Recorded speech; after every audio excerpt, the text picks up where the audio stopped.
Então vamos começar a falar um pouquinho do sigilo profissional. Então, o sigilo profissional médico, ele não é uma invenção dos tempos modernos, né? Ele começou, quem deu as primeiras noções de sigilo profissional pra gente foi o nosso querido Hipócrates. Né? Para quem não sabe, existe um juramento da medicina, que é o juramento de Hipócrates, né? A medicina hipocrática, que foi quando a medicina se distanciou da questão divina, né? Da religião, né? Foi quando a gente começou a ter uma medicina muito mais baseada no homem, né? E não em divindades. Então é a chamada medicina hipocrática. E firmou-se naquele tempo o que se chama de juramento de Hipócrates, que os médicos até hoje, quando se formam, fazem esse juramento. Esse juramento foi atualizado, revisado, enfim. Mas o juramento original de Hipócrates, ele já dizia que tudo aquilo que o médico vir ou ouvir, né, a respeito da vida dos doentes no exercício da profissão, e que não convenha seja divulgado, ele deve guardar como um segredo religioso, né? Ou seja, ele compara o segredo médico ao próprio segredo do confessionário, por exemplo, né? Em que o padre ouve as confissões do pecador, aplica as penitências, né? E não divulga a ninguém. Aquilo fica dentro do confessionário. Então Hipócrates faz essa equiparação. Né? Então ele diz, tudo aquilo que eu ouvi e souber a respeito do meu doente no exercício da minha profissão, e aí ele coloca uma ressalva, que é a ressalva que a gente usa até hoje, né? E que não convenha que seja divulgado, guardarei silêncio como um segredo religioso. Então essa noção de segredo profissional, ela já vem dos tempos de Hipócrates, não é coisa nova, a gente não está inventando isso hoje. Agora hoje a gente tem as prerrogativas profissionais com relação ao sigilo previstas na nossa legislação como um todo. A Constituição Federal, no artigo 5º, disciplina que é absolutamente inviolável a intimidade e a vida privada das pessoas. Né? Isso está no artigo 5º da Constituição, inciso 10. Né? Então, é a inviolabilidade da intimidade da vida privada. Né? Então é um princípio constitucional. No Código Penal existe um crime próprio. O artigo 154 do Código Penal diz que constitui crime revelar a alguém sem justa causa segredo de que tem ciência em razão de função, ministério, ofício ou profissão, né? E cuja revelação possa produzir dano a outrem. Então, no geral, as profissões que têm como base o sigilo, né? E aí não é só o médico, a gente pega a nossa profissão do direito mesmo, a gente está preso ao sigilo, a relação advogado-cliente. Né? A gente não pode divulgar aquilo que a gente ouve no exercício da nossa profissão, no exercício diário. Se vem um criminoso e confessa o crime para o advogado não pode divulgar essa confissão. Ele vai traçar toda a estratégia para tentar, eventualmente, diminuir a pena, mas ele não pode fazer essa divulgação. No Código de Processo Penal, a gente tem uma outra ressalva. Né? O artigo 207, ele diz que são proibidas de depor as pessoas que, em razão de função, ministério, ofício ou profissão, devam guardar segredo. Quer dizer, é uma proibição do Código de Processo Penal, não é uma recomendação. Né? Então estão proibidas de depor as pessoas que, em razão de função, ministério, ofício ou profissão, devam guardar segredo. E aí existe uma ressalva. Quer dizer, se desobrigadas pela parte interessada, vamos dizer que o paciente desobrigue o médico, então diz, olha, pode testemunhar, não tem problema, pode abrir o meu sigilo. Se o médico quiser dar o testemunho, né? O Código de Processo Penal prevê essas duas ressalvas. Então, desde que desobrigado pela parte e ele queira dar o seu testemunho, pode ser que ele não queira dar. Né? Então, não é obrigado também a quebrar o sigilo profissional num depoimento num processo penal, por exemplo. Né? No novo Código de Processo Civil, né? No artigo 388, a parte não é obrigada a depor sobre fatos, inciso 2º, a cujo respeito por estado ou profissão deve aguardar sigilo. Então o Código de Processo Civil também garante. E aí entra um outro ponto interessante no Código de Processo Civil, o artigo 404, o inciso 4º, o caput do artigo diz o seguinte: a parte e o terceiro se escusam de exibir em juízo o documento ou a coisa se. E aí vai para o inciso 4º. Sua exibição acarretar a divulgação de fatos a cujo respeito por estado ou profissão devam guardar segredo. E aí já vem o nosso primeiro dilema. Prontuário médico. A entrega do prontuário médico para o juiz. Né? A quebra do sigilo através da entrega do prontuário médico. Né? Segundo a redação do atual artigo 404 do CPC, o médico não está obrigado a entregar. Né? Então, a parte e o terceiro, isso não sou eu que estou dizendo, é o CPC. Né? A parte e o terceiro se escusam de exibir em juízo o documento ou a coisa se sua exibição acarretar a divulgação de fatos a cujo respeito por estado ou profissão devam guardar segredo. Eu, honestamente, não vejo dúvida interpretativa nesse artigo. Né? O CPC me parece bem claro, eximindo a parte de entregar o prontuário médico, por exemplo. Né? Vamos seguindo. A gente tem também, partindo aí para a relação ético-profissional, né? Aonde é que está essa previsão, então, hoje, de que o médico deve guardar segredo absoluto sobre aquilo que ele ouve na sua relação com o paciente? Está no Código de Ética. Né? O Código de Ética Médica, no artigo 73, diz que é vedado ao médico revelar fato de que tenha conhecimento em virtude do exercício de sua profissão. E aí vem as exceções. Vamos lembrar assim, que a gente não tem nenhum direito absoluto. Né? O nosso Estado, a nossa legislação, a nossa Constituição, ela não garante nenhum direito absoluto. Né? Os direitos eles são muito baseados em princípios. E os princípios em alguns momentos podem entrar em conflito. E aí você tem que fazer uma lógica de ponderação de princípios e ver qual princípio você vai de repente ofender para privilegiar o outro. Né? Qual em determinada situação é mais importante que o outro. Então quais são as exceções que o código coloca? Motivo justo, dever legal e autorização do paciente. A autorização do paciente não tem dúvida. Se o paciente assina uma autorização e deixa registrado que o médico está autorizado a entregar essa documentação, a quebrar o sigilo, acho que não tem muito o que a gente discutir. Né? Agora, o dever legal, hoje, a gente tem, por exemplo, a questão das doenças de notificação compulsória, né? Em que o médico recebe o paciente, esse paciente tem uma determinada doença, por exemplo, tuberculose febre amarela, né? São doenças que têm alguma relação epidemiológica. Né? Então aí é importante essa comunicação para o interesse coletivo, né? Para que a coletividade seja beneficiada. Né?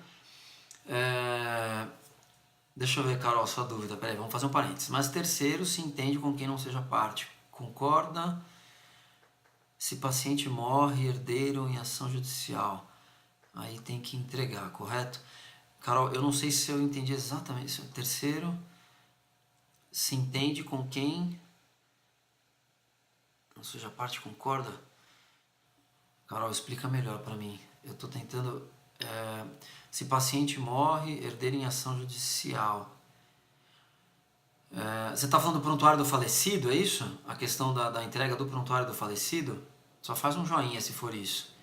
Se for isso, do prontuário do falecido, então, terceiro qualquer,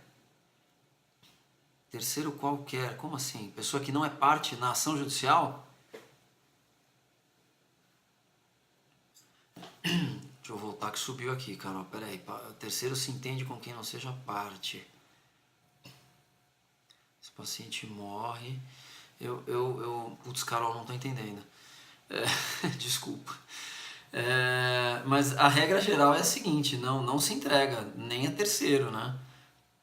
O prontuário, enfim, quando a pessoa morre, só quem pode ter acesso a esse prontuário é a família. A gente tinha um parecer do Conselho Federal de Medicina de uns 2, 3 anos atrás, que vedava o acesso total, né? Terceiro, sim, então, mas que ação judicial?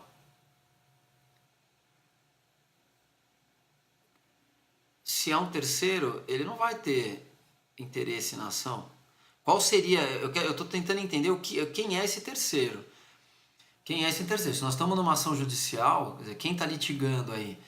Né? E quem seria o terceiro? Para saber se esse terceiro teria ou não alguma influência no processo, enfim.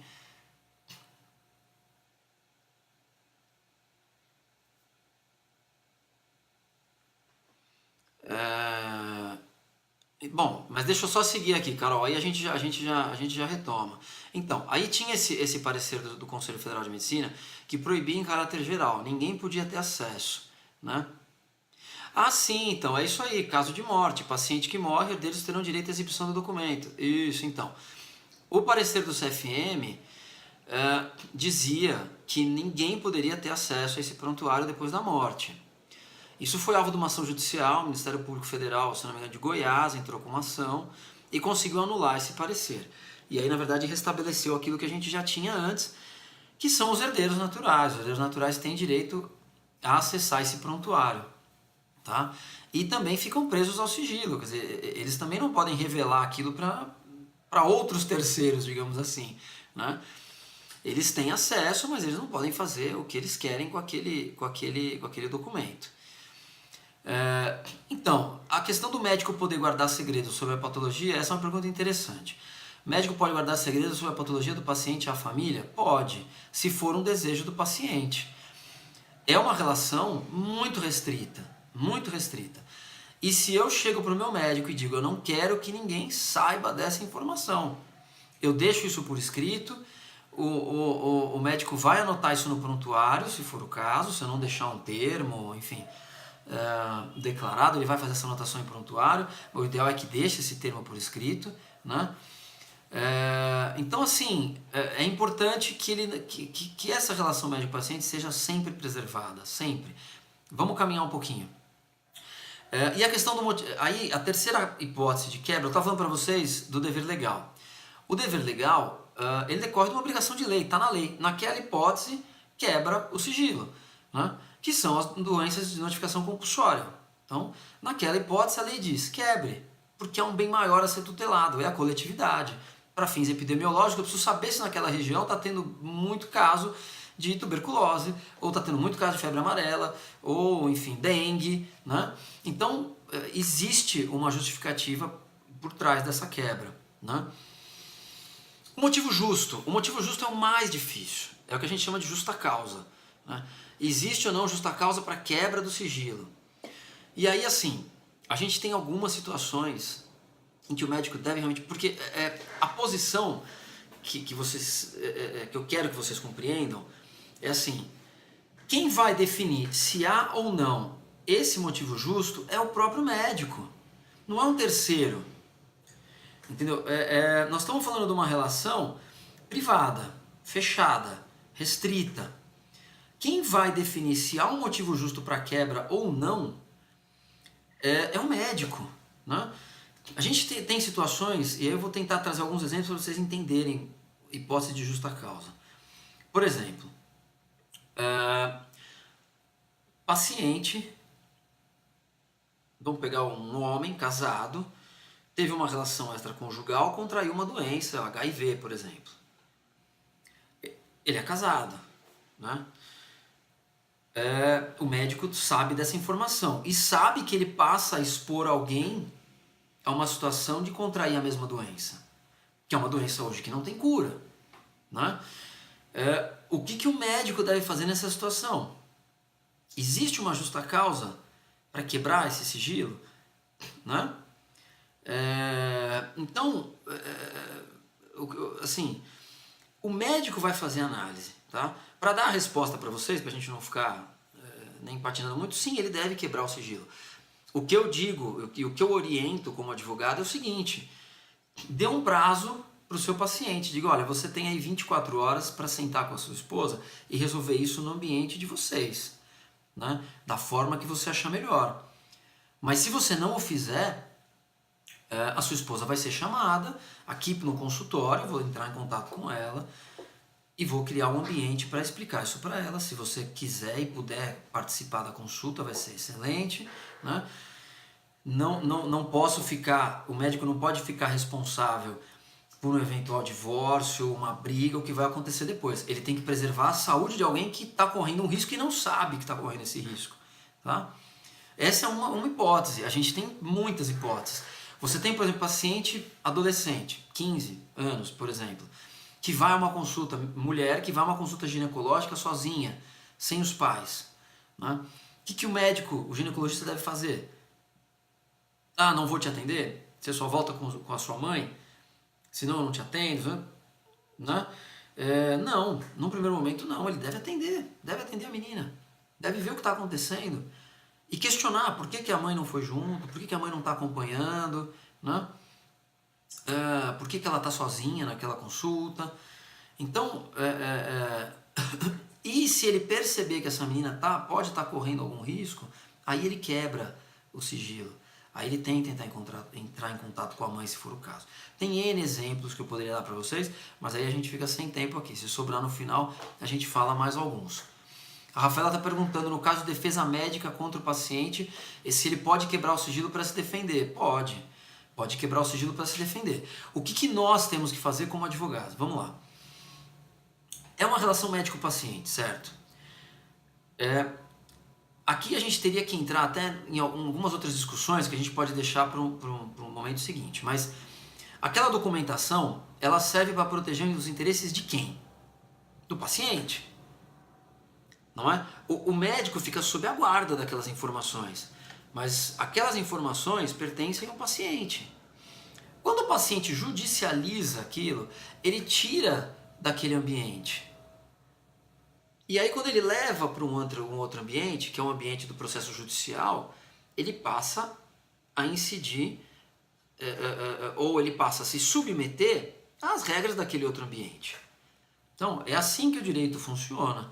Né? Quando ele vai entrar com uma ação previdenciária, e ele vai lá na vara previdenciária especializada, ele tá pegando aquela relação médico-paciente, que é protegida por certas normas de direito, e fazendo incidir sobre elas outras regras de direito, num outro ambiente. Entenderam? Então, assim, qual é a orientação que vocês têm que dar? E o que vocês, a meu ver, devem proceder? Como vocês devem proceder? Peçam o sigilo, mesmo que o paciente não tenha pedido. Tenham a cautela de pedir o segredo ou colocar, agora com o processo eletrônico é mais fácil, você clica num boxzinho lá e diz que o documento é sigiloso. E juntem esse documento como sigiloso, né? Para que vocês não sejam depois, ou o médico não seja acusado depois, a meu ver, de maneira boba. Não há por que acusar. Se o paciente que está entrando com a ação não pediu, o advogado dele não pediu o sigilo processual, né? Não é o advogado de defesa que vai ter essa obrigação. Mas eu acho que aí entra um pouco de obrigação moral nossa, né? Em de alguma maneira proteger as informações ali. Então vejam, o motivo justo ele é sob a ótica do médico, não é sob a ótica de ninguém fora dessa relação, né? Eu gosto muito de um julgado já antigo do STJ, se vocês até quiserem anotar, é um RMS 9612. O ministro era o César Asfor Rocha, do STJ. RMS 9612. E ele diz o seguinte, nesse julgamento, nesse acórdão, o sigilo profissional é exigência fundamental da vida social, que deve ser respeitado como princípio de ordem pública. Por isso mesmo que o Poder Judiciário não dispõe de força cogente para impor a sua revelação, salvo na hipótese de existir específica norma de lei formal autorizando a possibilidade de sua quebra, o que não se verifica na espécie. E eu vou fazer um parênteses. Eu sempre tive essa defesa. Para você fazer uma quebra de um sigilo bancário, que de repente, a meu ver, não deveria nem ser tão tutelado quanto, por exemplo, um prontuário médico com informações absolutamente íntimas. A gente está falando de informações financeiras, particulares e privadas. O prontuário, a meu ver, deveria ter uma proteção maior ainda do que o sigilo bancário. E o sigilo bancário você quebra, mas você quebra porque a lei permite em determinadas situações e sob determinadas condições. No sigilo profissional a gente não tem isso, né? Você quebra por interceptação telefônica. Você vai quebrar o sigilo telefônico, o sigilo eletrônico do e-mail, né? Você tem lei que regulamenta isso. E aí o juiz só pode autorizar essa quebra em determinadas situações e, novamente, sob determinadas condições. O sigilo profissional, ele está se banalizando de tal forma que, assim, qualquer reclamação, por exemplo, na polícia, o delegado já pede o prontuário. Isso é um exagero, até porque o delegado não vai ter o que fazer, o delegado de polícia não vai ter o que fazer com aquele prontuário. Ele pode até pedir um ato pericial no inquérito, se for o caso, o juiz do DIPO vai autorizar ou não, enfim. E aí vai o perito ver o que é importante. Mas está se banalizando porque não tem regra em termos de lei. A gente tem as resoluções do Conselho Federal, mas que o judiciário afasta, assim, de maneira muito simples, né? Seguindo aqui na decisão, ele diz o seguinte: o interesse público do sigilo profissional decorre do fato de se constituir em um elemento essencial à existência e à dignidade de certas categorias e a necessidade de se tutelar a confiança nelas depositada. Isso é extremamente importante. A gente só tem uma relação saudável no ambiente médico se eu tenho confiança. E eu só tenho confiança se alguns elementos estiverem presentes naquela relação. E um deles é o sigilo, é o segredo. Eu não posso ter nenhuma insegurança com relação ao que eu vou passar para o profissional de informação, senão, enfim, a gente fica sem uma relação honesta, sincera, como é também no direito, né? Pô, tem situação pior, e aí me digam vocês que também estão aí na labuta, né? Tem situação pior do que você descobrir a verdade no depoimento do seu cliente, na frente do juiz? Você faz o quê com tudo que você já escreveu no processo até então? Eu acho que a pior situação que a gente pode passar em juízo é essa, né? É o cliente senta na frente do juiz e começa a contar uma história completamente diferente do que ele contou pra gente. Porque é uma relação que exige confiança. Quer dizer, em algum momento ele não se sentiu confiável, enfim, não sentiu que poderia entregar tudo pra gente. Quando chegou na frente do juiz, ficou com medo e falou tudo. Mas então, vejam que é importante. Ele diz o seguinte: sem o que seria inviável o desempenho de suas funções, né? Bem como por se revelarem uma exigência de vida e da paz social. Então, é um acórdão muito paradigma assim, que eu carrego comigo com relação a sigilo, né? Tem decisões do Tribunal de Justiça de São Paulo também. Tem um caso muito interessante que aconteceu em Santos há uns anos atrás. A gente não tem dados concretos justamente porque esse caso correu sob sigilo, então não tem informação, não tem número de processo. Foi só notícia no site do TJ, foi da 4ª Vara Civil de Santos. Aconteceu o seguinte: um rapaz faleceu por complicações decorrentes da AIDS, né? E aí constou no atestado de óbito dele como causa da morte AIDS. E a mãe dele entrou em juízo para pedir a retificação do atestado de óbito. Eu achei interessantíssimo. E o juiz concedeu, né? O juiz concedeu para se tirar do atestado de óbito a questão da AIDS, porque haviam outras causas, né? Na própria declaração, como falência orgânica múltipla, choque séptico, infecção pulmonar, tuberculose ganglionar, né? Não haveria a menor necessidade. As pessoas não sabiam que ele tinha AIDS e ela não queria que as pessoas soubessem. Ele não queria isso em vida, tanto que as pessoas não sabiam.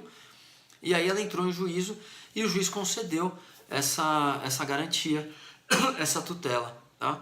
Eu achei bem interessante isso. Deixa eu ver que estão vindo mais algumas. Eu perdi algumas aqui, só um minutinho.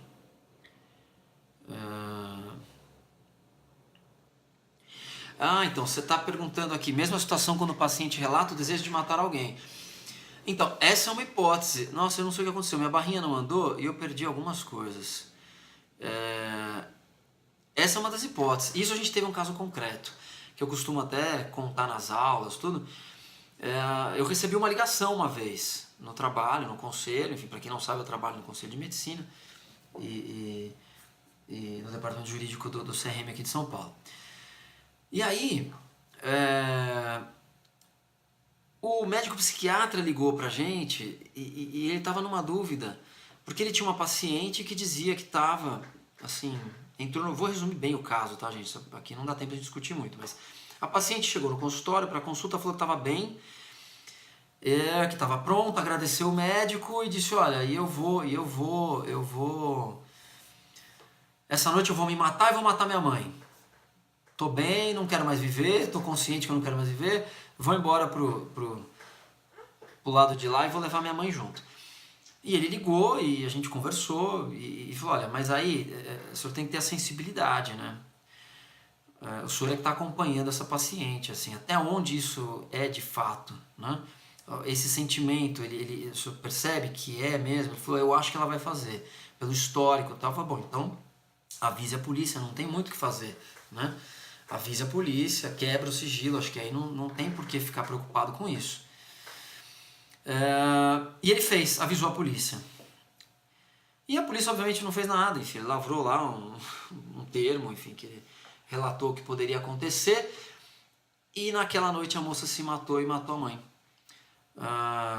Era um casarão, enfim, aqui em São Paulo. Quando os policiais chegaram de manhã, a moça já estava morta na sala e a mãe estava morta no quarto de cima. Ela pôs fogo na casa, né, a moça. E aí a mãe, que já era uma senhora de idade, morreu por asfixia e tal. Então esse é um caso que, assim, fica no limite, porque imagina, é um paciente psiquiátrico, né? E se ele quebra o sigilo, a polícia vai lá e o paciente fala, não, pô, que médico é esse que eu confiei, contei pra ele, será que ele achou que eu ia matar alguém? Eu nunca ia matar ninguém, imagina, tal. Eu fui lá, desabafei, enfim. Mas na dúvida, a gente acabou orientando e nesse caso, de fato, ele acabou fazendo a comunicação, né? Aqui o Ricardo está perguntando, há poucos dias recusaram entregar o prontuário ao paciente. Isso já está errado, né? Após notificação extrajudicial, nos enviaram cópia no endereço da notificação sem AR. Entendo que violou, pois não sabe quem recebeu. É uma discussão. É que assim, se você coloca o endereço da notificação, você, em tese, está dizendo que é lá que você quer receber, né? Digamos que eles transferiram, a responsabilidade do sigilo para quem citou aquele endereço, né? Mas é bem discutível, tem que ter cuidado, né? A gente coloca sempre assim,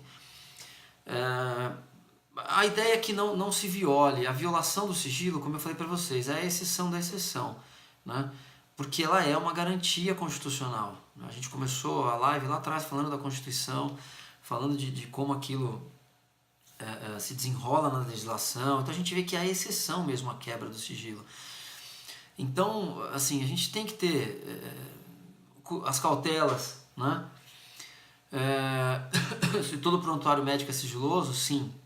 Toda informação médica é sigilosa. Desde aquela informação que começa lá na ficha de atendimento, na FAA do hospital, ali já está protegido sob o sigilo. Desde a triagem, aquilo tudo tem que ser resguardado, faz parte do prontuário, está dentro do prontuário e deve ser preservado como sigiloso, né? Até prova em contrário. O Conselho Federal tem uma resolução, a 1605 de 2000, que diz assim, se na instrução de processo criminal for requisitada por autoridade judiciária competente a apresentação do conteúdo do prontuário da ficha médica, o médico disponibilizará os documentos ao perito nomeado pelo juiz, para que nele seja realizada a perícia restrita aos fatos em questionamento. Essa é uma resolução de bom senso, digamos assim. Adianta esse prontuário ir inteiro para o processo judicial? Em regra não. Primeiro porque são informações codificadas, são informações que o juiz vai ter que nomear o perito para interpretar, né? Então se ele vai ter que nomear o perito para interpretar, por que ele não manda esse perito, e esse perito tem acesso aos documentos necessários ao desenrolar da ação, e ele faz o seu laudo, né? Eu acho que esse é o ponto principal da história. São as informações necessárias, né?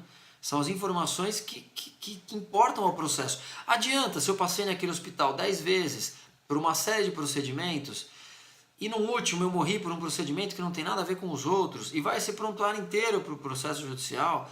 Não faz o menor sentido, fica toda a vida exposta, né? Num documento que pode se tornar público até, porque o processo é público. Hoje, com a questão do processo eletrônico, isso fica um pouco mais restrito. Mas antigamente, assim, era muito constrangedor esse tipo de ação judicial, né? Porque você coloca no cartório, né? Às vezes processos que tem fotos, né, fotos íntimas. Quando a gente fala de ação, por exemplo, decorrente de uma cirurgia plástica mal sucedida, um parto mal sucedido, às vezes você tem fotos, né, fotos de partes íntimas das pessoas, e isso fica exposto. Né? Isso fica exposto num cartório, fica, enfim. Então, tem que se ter muito cuidado com relação ao manuseio dessas informações. Cristiane, eu acho que não ficou não, Cristiane. Fere o sigilo médico que junta a parte de prontuário em contestação civil onde o autor renuncia o sigilo inicial? Não, não fere. A gente falou sobre isso agora há pouco. Quando o paciente entra com a ação e o próprio advogado do autor não pede o segredo, ele é uma renúncia tácita do sigilo. O que eu indico, e comentei agora há pouco também, é que na defesa peça também o sigilo processual, marque esses documentos como sigilosos, né? Vamos nós, pelo menos que temos o conhecimento, zelar por esse segredo, né? Então, assim, pra gente concluir, né? A gente passa rápido o tempo, né? 31 minutos já que eu tô falando aqui, gente. Pra gente concluir, assim, o segredo profissional é um ônus de qualquer profissão regulamentada.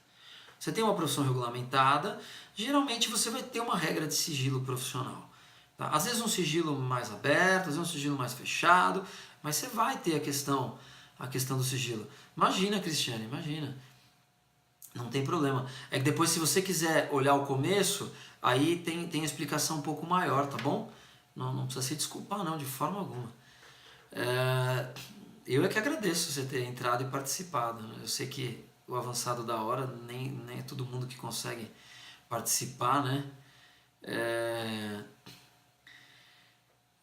Então, assim, o segredo profissional, ele é um ônus de qualquer profissão regulamentada. A gente tem que ter isso em mente. O advogado é assim, o enfermeiro é assim, o psicólogo é assim, o médico é assim, né? Faz parte das profissões regulamentadas. Ele tem uma função social importantíssima, que é manter a confiabilidade das relações profissionais. A base da confiança é o sigilo. Na nossa profissão isso fica muito mais claro, muito mais evidente.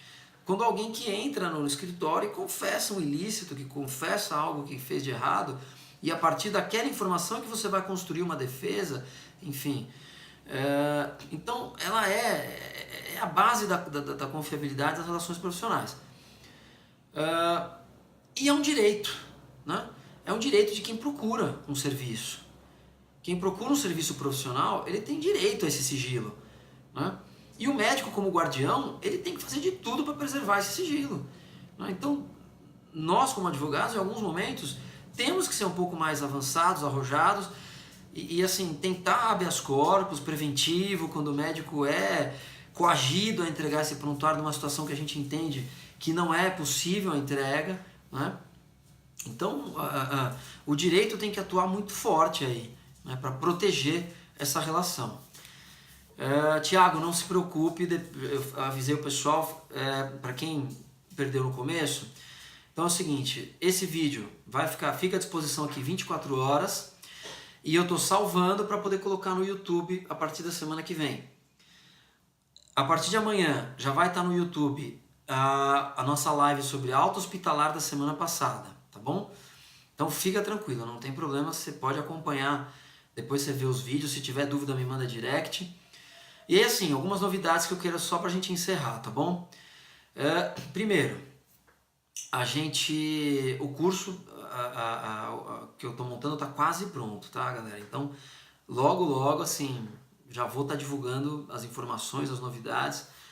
Então assim, tô montando uma apresentação e um curso muito completo mesmo.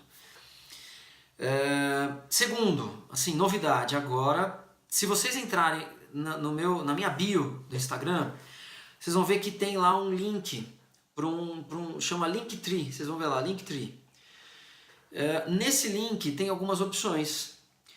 Uma delas é o seguinte, eu estou montando uma lista VIP de WhatsApp, olha que legal. Eu estou fazendo teste para ver se a gente consegue montar essa lista de WhatsApp, né?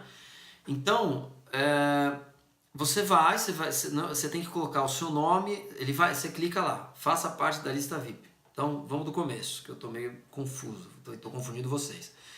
Na minha bio, vai lá, tem um link, chama Linktree, Oswaldo Simonelli, alguma coisa assim, mas tem a Linktree, o inicial. Clica, ele vai abrir uma caixinha com algumas opções. A primeira delas faça parte da lista VIP do WhatsApp. Você clicou ali, ele vai te jogar para fora do Instagram e você vai entrar numa página do WhatsApp. Ali você coloca só o seu nome e a sua profissão, porque aí eu preciso salvar essa lista e saber quem é você e o que você faz, né? Não é um WhatsApp de bate-papo, tá? É um WhatsApp para eu poder mandar conteúdo para vocês, tá? A gente pode, assim, acho que as conversas por enquanto vamos mantendo no direct, que é mais fácil de administrar, aqui do Instagram mesmo. Mas lá é uma live, não é uma live, é um WhatsApp VIP para você se cadastrar, tá? Você vai ficar cadastrado e aí à medida que a gente vai tendo informações, eu vou mandando por lá, tá bom? Aí eu cerco vocês de todos os lados. Vocês vão ter informações pelo Instagram, pelo Facebook, pelo WhatsApp, pelo YouTube. Só o LinkedIn que não, que eu tenho LinkedIn lá, mas eu não sei usar direito. É o único que eu não faço muita coisa, é o LinkedIn. Eu só montei ele. Então é isso, assim. Façam o cadastro, tá bom? As últimas perguntas. Aqui uma live sobre atendimento nas UPAs de emergência.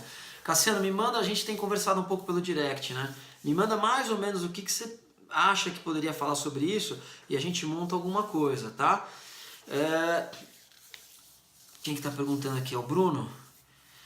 A gente também tem conversado, né? Se não me falha a memória, é Bruno, né? BH Andrade é Bruno, se não tô equivocado. Depois você me corrige, desculpa. Mas eu lembro que a gente tem conversado. Então, Ricardo, é overdose. É para não perder vocês de jeito nenhum. Eu ainda não tenho ideia de preço, as coisas a gente ainda tá estudando, tá bom? Porque tem uma série de cursos, como ele é online, plataformas e, enfim, edição de vídeos e por aí afora. Mas vai ser algo bem legal. Então a gente vai ter um dia específico, a gente vai conversar só sobre o curso. O IGTV, Rafaela, tô aprendendo a mexer com ele ainda, tá bom? Vamos ver se der certo eu começo a usar o IGTV também. Galera, boa noite. Muito, muito, muito obrigado. Espero que essa rápida explicação sobre sigilo tenha sido útil para vocês. Acredito que vocês que já estão na área são demandados constantemente sobre isso, porque é algo que assombra a classe médica em geral, os hospitais, quer dizer, quando quebra, quando não quebra, né, esse sigilo. Os pacientes também têm muita dúvida, porque geralmente, como o próprio Ricardo relatou aqui, eles não conseguem às vezes ter acesso a esse prontuário, eles têm direito a esse prontuário, né? Então, gente, vamos seguindo. Semana que vem tá no YouTube, tá bom? E amanhã vocês já podem entrar no canal do YouTube também para pegar a live da semana passada, quem ficou com alguma dúvida sobre alta hospitalar, tá bom? Grande abraço a todos, boa noite, bom descanso e a gente continua se vendo por aí, tá bom? Valeu, galera, obrigado.